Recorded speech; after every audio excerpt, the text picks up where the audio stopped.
Dear subscribers, as you know, we shared many information for you, and we are studying very hard to find current news for you. However, I cannot use this channel for future. Please follow our new channel called as Daily News Report and watch our video to support us. Link in description. Also, you can reach the video we shared on Daily News Report by clicking on the top right button. We highly recommend watching, subscribing, and sharing. We will continue to share some news on this channel, but we take precautions against some situations for future. Thank you for supporting us. Traded computers that are just swapping positions back and forth, trying to nick each other for fractions of a penny. There's kind of this notion that the stock market, if you will, or really any market, is still human beings, making rational decisions based off of fundamental analysis, arcane notions like PE ratios, things like that.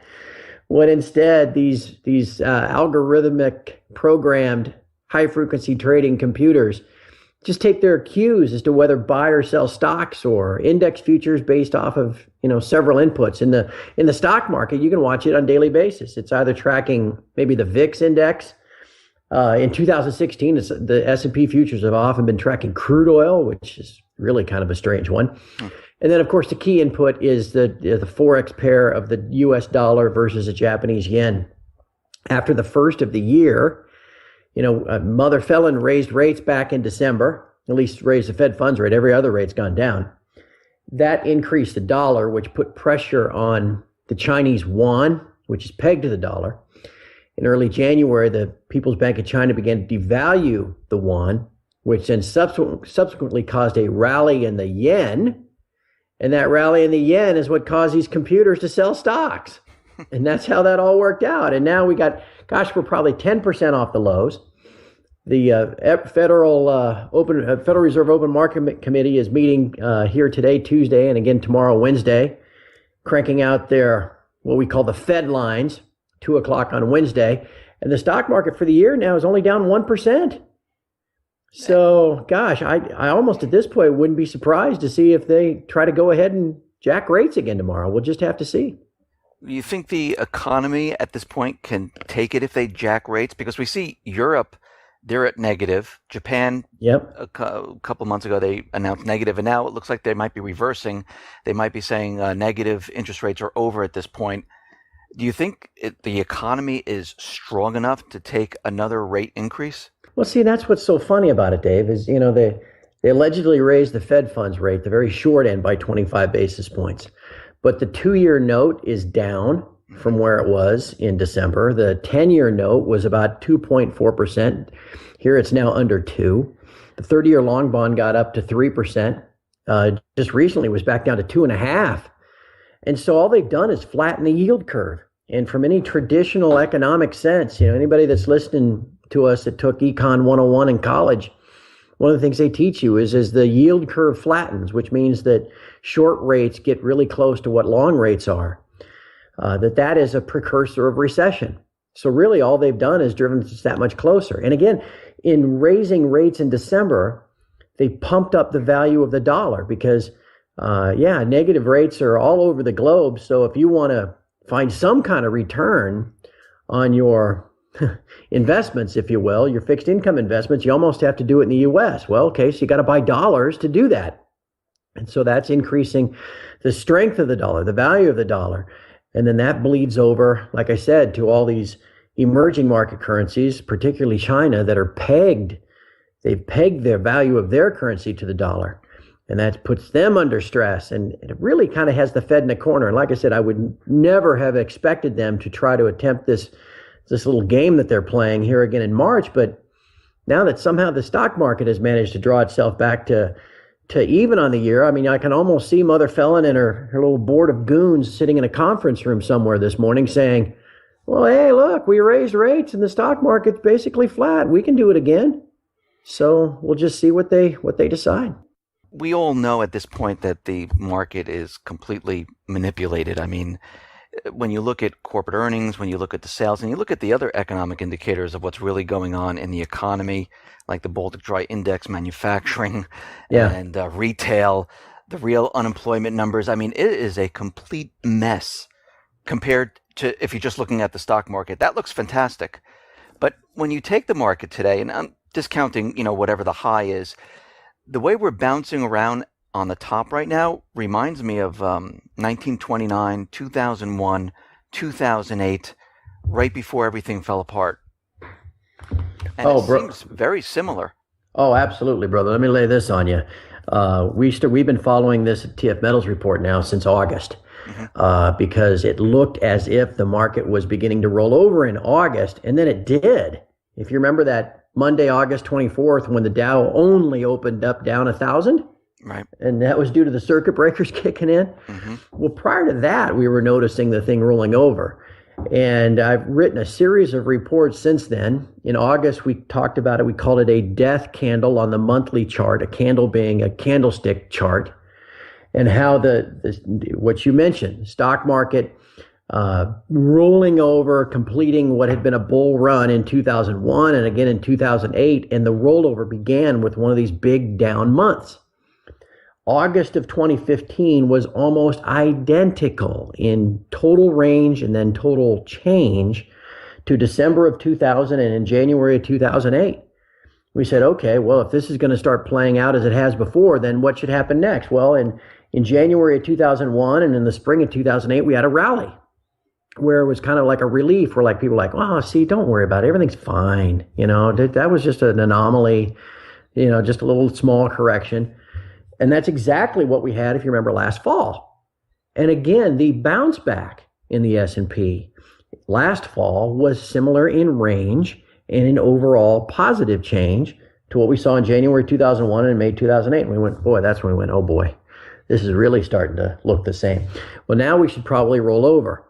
And that's exactly then what happened in the spring of 2001. And again, in the summer of 2008, we started to do that in January. What we recognized as being like the final, maybe nail in the coffin, was a bearish crossing of some of the really long-term moving averages on the S&P.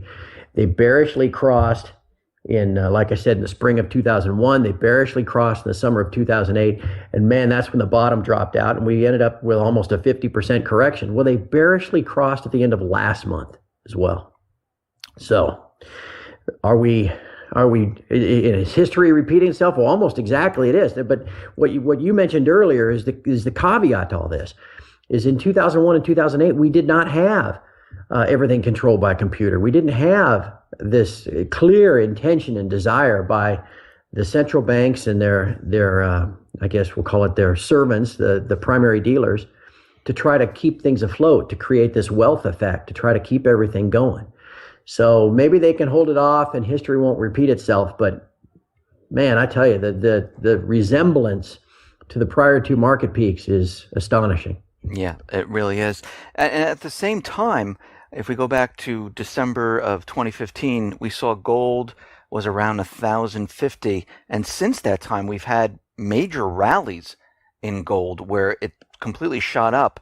And every time it shot up, we see gold suppressed once again. I mean, it shot up, $50, $60, $70.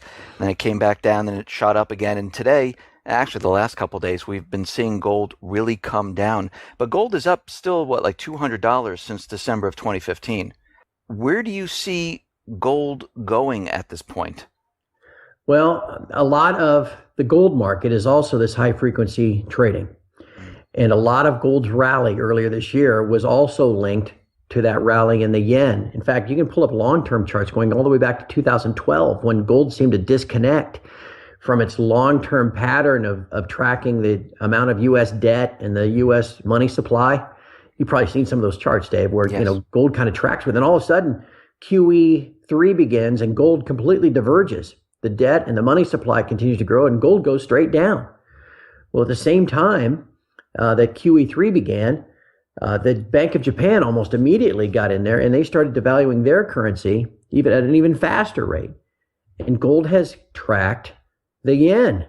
And you can pull up about a 3-year chart and see the two of them following each other down. Well, as the yen began almost a historic rally, I mean, it rallied 10% in about 10 days in early February. Gold just shot up with it. All the while all of this new speculator money was flowing into paper gold on the COMEX, the big banks that I guess we'll call them de facto market makers, the big bullion banks like JP Morgan and HSBC and those banks that make a market on the COMEX for this paper, they were printing new contracts and feeding them to the specs as just as much as they needed to. What makes it kind of a sham is they don't put up new gold. They don't put gold into the vaults and then lever it 5 or 10 times and create new contracts out of it. They just create contracts out of thin air. Open interest, total open interest in COMEX gold, even at the end of January, was only 380,000 contracts. We rallied all the way through February and here into early March, and now we're up north of 500,000 contracts. That's, let's call it 120,000 contracts. That's 12 million ounces of paper gold that these banks have created. But the amount of total gold in deposit in the vaults hasn't changed. So they've just been playing the same old game. They feed the speculative paper or the paper to the speculative buyers. They keep doing it until the speculative buying interest finally dries up. They wait for price to tip over, or they force it to tip over, which is what they've done these last 48 hours. And then they get maybe some news like tomorrow that'll force all of these specs to go rushing to the exits. The specs begin to sell, maybe all at once. Who's taking the other side of that trade? The banks, which are buying and buying back all of these shorts that they issued on the way up. That's how the COMEX works. It's no other markets in the world are allowed to. I mean, think about this, Dave. Think if you owned, think of what's a good stock that's been going like crazy. Just pick an equity. And there was fundamental news that was driving that equity up. And the reason it goes up is on any given day, there's really a set amount of shares that are outstanding. And price needs to reset higher to find this equilibrium point where there are equal buyers and sellers, right? See, that's not how it works in gold. You get fundamental news or a reason for these specs to buy. You don't just get the same amount of contracts every day. You get these banks to just simply create new contracts out of the blue and feed them into the market. If they didn't have the ability to do that, who knows how much gold would have rallied even just in this rally. But instead, this game continues to be played. We're at a point now where the banks are at historical extremes in terms of their short position. And so when you see it being levered down, managed down, as we've seen particularly in the last 48 hours, the effort now is underway by the banks to get the specs to panic, to get them to sell, and then use that selling to cover back up all these shorts. It's how it works. Very few people understand that. A lot of people think that, that's a fair price for gold. No, it's a price of the derivative contract is really all it is. It's not really a value of gold at all, but it's the system we have, and it's currently what we're still dealing with. What is their biggest fear here? Why are they afraid of gold just going to the price that it's supposed to be? Why do they have to continually manipulate it? I think at the end of the day, Dave, right now, and the reason why they've continued to force it lower and lower, I mean, this is the first time in 3 years we've actually made a higher high. Right. I mean, That was really astonishing. When we got through 1190, we got through the highs of last October. Then we got through 1230, which was the high before that. I mean, that was the first time we've done that in almost 3 years. And I have long maintained on my site that the key to keeping this, because really it's a confidence scheme. The paper market is a confidence scheme. I mean, the actual gold, whether it's on the COMEX, in the vaults of London, wherever, the actual gold that's there is maybe 1/100th of what the amount of paper obligations that are out in the world. But it's a confidence scheme in that, that's okay. I know that if I ever want my gold, I'll call them up and take deposit. I don't need it. I don't want to store it. I don't want to pay for storage. So I'll keep it in an unallocated account. I'll own the GLD. I'll own a futures contract, whatever.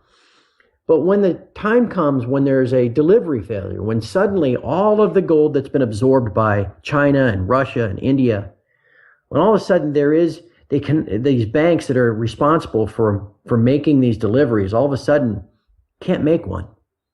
and the person that owns, I guess, some an unallocated account, in Canada or Australia or in England, or the person that owns a GLD thinking that they own gold and they want to take delivery, and they find out they can't.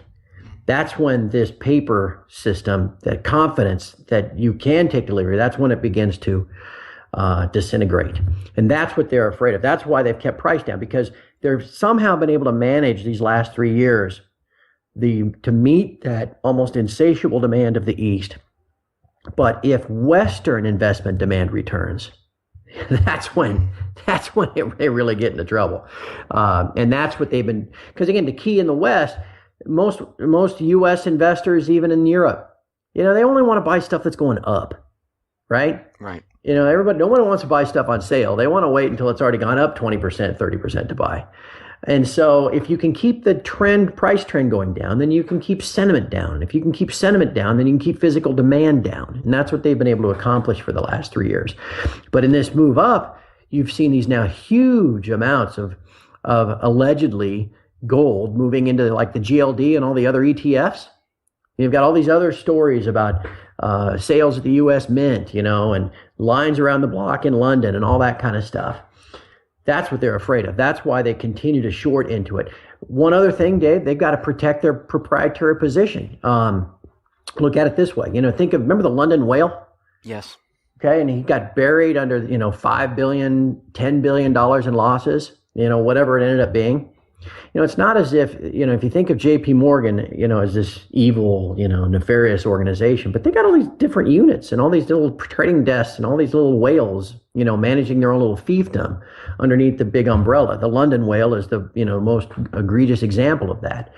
Well, think of a person or a group of people managing the JP Morgan silver short position. They make good money doing it, man, no doubt about it. But here you get down to $15 and whatever. And Ted Butler, who's been, watching this stuff for decades, he currently estimates the JP Morgan net COMEX short position to be about 20,000 contracts. Okay? That's 100 million ounces of paper silver. So for every dollar that silver goes up, that's $100 million paper loss. If silver to go to 15 to 20, that's $500 million that they'd be under. So besides all these other things, you got these banks just simply trying to, put good money after bad and protect their positions. So these are all the different things that we fight just because of the way, the system works. The key to ending the system one day is delivery failure, when the metal just simply runs out. How close we are to that, obviously impossible to say, but it will end one day. And then finally, we'll have a more fair system of pricing and valuing physical metal. But for now, we've got to keep dealing with what we have.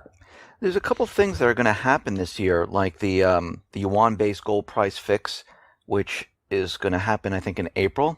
Yep. And we also have China's yuan, which is going to be included in the IMF basket of SDRs, I think, by the end of this year. Are any of these a game changer, or is this going to change anything when this happens?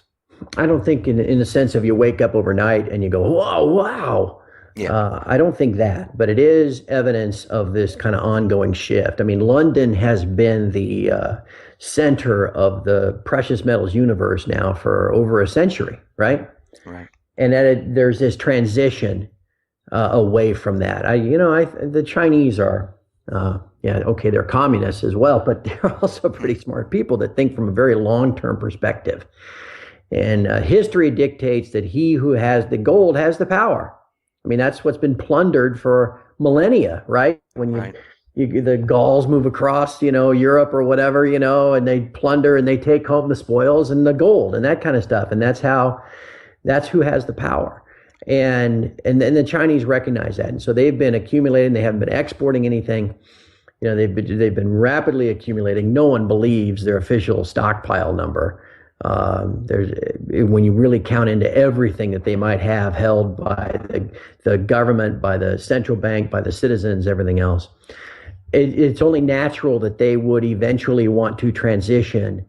I don't want to say control of price, but make Shanghai or wherever the new center of the precious metals universe. Now, what they'll do with that, whether they'll eventually back the yuan with gold and create an alternative for the world outside of the dollar, that's a fun thing to talk about over cocktails and speculate. And we've been doing that for years. But at the end of the day, they just simply want to have the power. They'll have the gold, so why shouldn't they have the pricing mechanism? And that yuan daily fix is all part of that. It will also likely expose the shenanigans and provide an alternative to the London fix. Mm-hmm. And so that'll be nice. But again, at the end of the day, it's part of a process. It's not, one of these things where come April 21st or something, we'll wake up and gold will be $300 higher. I'd be very surprised by that. Where do you see gold going by the end of this year? Where do you think it's going to end up? Well, in the short term, and we've been talking about this for almost a month now on my site. So I'm giving you a long answer if you don't mind. Okay. In the short term, we have to look at it, from this commitment of traders perspective, from the bank's position perspective again. And again, nothing has changed. There's a lot of, when gold shot higher by 5% back on the February the 11th, so all kinds of folks came out and said, oh boy, the paper markets are breaking and all that kind of stuff. And I was mildly optimistic too, because we hadn't seen a day like that in 5-6 years. And you never see gold move up that much, but yet we did. Well, it was at the same time that the Japanese yen had been melting down overnight to its low as well. So I sat back that week and I went, I don't think anything's changed at all. And by the time we got, there was a commitment of traders survey taken on Valentine's Day, I think I'm sorry, not Valentine's Day, it would have been the 16th of February. Got that report on the 19th of February. And then by then it was clear that the banks were just simply playing the same game that we just described, just feeding brand new paper gold to the spec demand to try to absorb it until at some point comes, they can roll price over. They've continued to do that, and I've continued to warn people now for the last 3 weeks that at some point they're going to roll it over. Well, they haven't been able to, and prices continue to drift higher. We got that crazy day back on Thursday last week. Remember that with Draghi and yes. And do you remember? And here I'm going to kind of go off on another side tangent for just a second. Do you remember the day back in late January? It was a Thursday night when suddenly the Bank of Japan announced NERP. Yes. And the dollar yen, the inverse of the yen, the dollar yen shot higher by 3 points. But like within 48 hours, it completely reversed and began this 10% decline that I'd mentioned earlier. You had this complete, I guess we'll call it a half-life of that Bank of Japan announcement. They tried to weaken their currency, but instead their currency shot 10% stronger. Almost immediately followed. Well, Draghi did the same thing last Thursday, attempted to weaken the euro. Here it lasted about 48 minutes. And then all of a sudden the euro shot higher. Gold was immediately sold off, got down to 1237. By the end of the day, it was 1272. Everybody was looking at the chart and seeing, and you've probably seen it, this kind of flag on the daily chart. Right. From any, you open up any technical analysis textbook that's been written in the last 50 years, and they'll say that flagpole formation like that, the pole then is half of the rally. So when you created that flag and then broke it and resolved it to the upside, now everybody and their brother's talking about $14.50 gold because they had another $200 to go. You had that day Thursday when you had this huge reversal and central bank confidence is down. We had this opening of Asia Thursday night in the U.S. Friday morning. We opened at $12.84, $12 higher. Okay, so you've got positive fundamentals that we know about all this demand. You got positive technicals with the resolution of that flag, that pennant. You got a breakout to new highs. And what happened next? It was immediately set upon by the banks. They said, well, this is as far as we're going to allow this to go. Price was immediately sold off overnight. Tried to rally into the open. It was smashed right about the time of the London fix, 10 o'clock New York. It then traded sideways in about a $2 range for 5 hours on Friday. Once the COMEX was closed, it was electronically trading on the Globex Friday afternoon. Nobody's around. There's no offers, no bids, very light volume. And all of a sudden it smashed for another $10 an hour before the New York Stock Exchange closes so that can impact the miners. We get a little bit of a rally Sunday night. Boom, as soon as the COMEX opens. Bang, after the COMEX closed yesterday, boom, again last night, down another $6 in a couple of minutes. And now here we are, $50 lower than where we were on Thursday. Everything looks great. And now we're $50 lower. All you're seeing, again, is these banks that had enough. They were riding it out, kept feeding the paper. Open interest last Thursday went up by 15,000 contracts in one day. They printed nearly, $1.5 million ounces of paper gold, trying to keep a lid on things, keep it from breaking out. Once it finally broke out, they had to act. So now we're down $50. Clearly, everybody's being set up for a washout, very likely a washout with whatever the Fed announces tomorrow.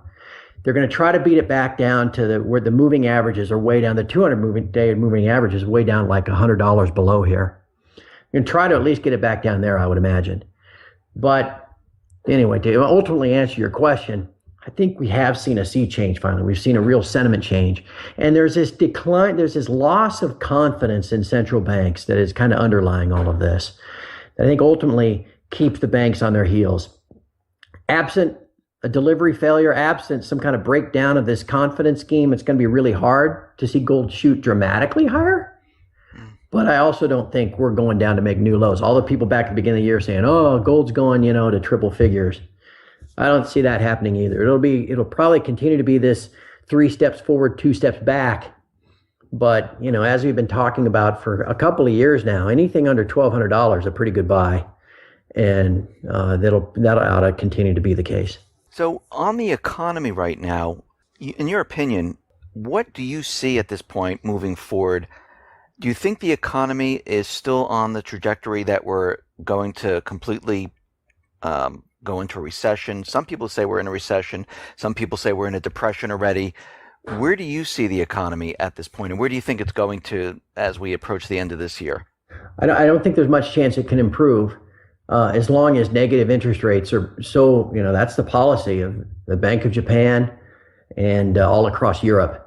Because what's happening is, regardless of what the Fed wants to do and try to convince everybody that everything's okay and the wealth effect, the stock market's hanging in there and all that kind of stuff. Like I said, Econ 101 says a flat yield curve, or even an inverted yield curve. Go back and look at 2007 and 2008. The yield curve began to invert, which it didn't prompt the real estate bubble bursting, but it certainly didn't help. That's where we're headed now. Again, with negative interest rates around the globe, dollars are bought and investments are made. That's why the 30-year long bond has fallen. That's why the 10-year note has fallen, even while the Fed is allegedly raising rates, because people are, hedge funds and institutions and banks are all looking for yield and they're buying U.S. debt. So all they're doing is flattening the yield curve, which means if we're not already in recession, it's only going to get worse, which eventually is going to lead the Fed back around, which is, again, why they're so desperate to try to raise rates, is that they can eventually cut them. Because when you're at zero, the only move the Fed would have is to go to negative. And so none of this, I don't see any of this getting better. And all it does is it continues to bolster the fundamental case for at least owning some physical gold and silver. For my last question, do you think the economy's set up to fail the way 2008 failed, or do you think it's going to be much worse than 2008? Because what I see is bubbles in the auto loan industry, bubble in the student loan, bubble in real estate, bubble in the stock market, bubble in the bond, in derivatives. We really didn't have this type of bubble type of world back prior to 2008. People, own their homes. They had equity in their homes. And today, people had, back then they had jobs. Today, we're seeing the complete opposite of what happened, but kind of similar activities occurring at the same time, where we see people, they don't have jobs. The auto industry is being pumped up, and these subprime auto loans are being packaged just like the real estate subprime was being packaged. The stock market is manipulated even more so today, and we're seeing all of this happen at the same exact time. And this time, to me, everything that I've been looking at seems like we're heading in an area that's going to be much, much worse. Do you think it's going to be much, much worse than 2008?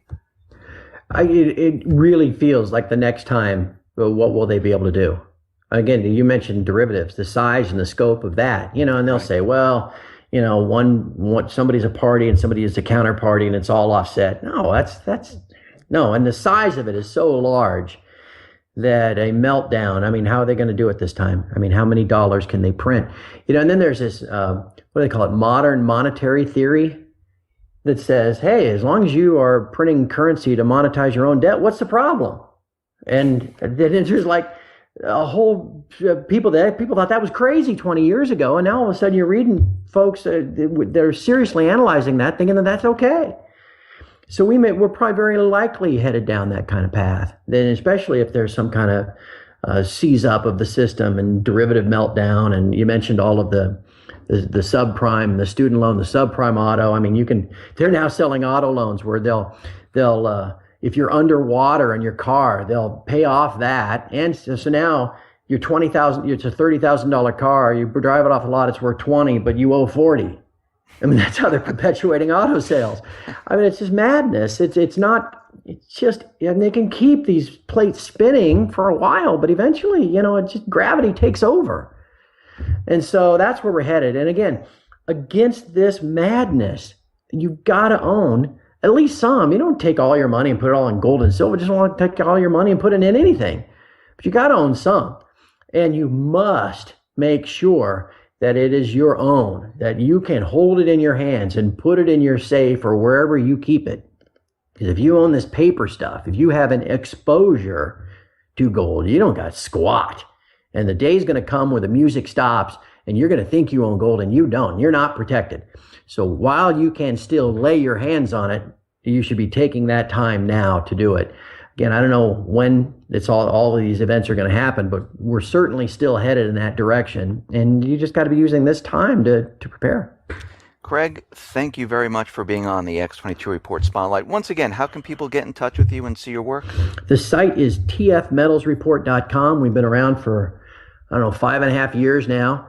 It's a great community of like-minded people. We're all there to help each other. And if you want to go into greater detail with podcasts every day and look at the chart and all these other reports, it's a whopping $10 a month. So it's not like, we're trying to scalp people for $100 a month or something. It's $10 a month, helps me keep the lights on. And I think people find it pretty valuable. So TF Metals Report.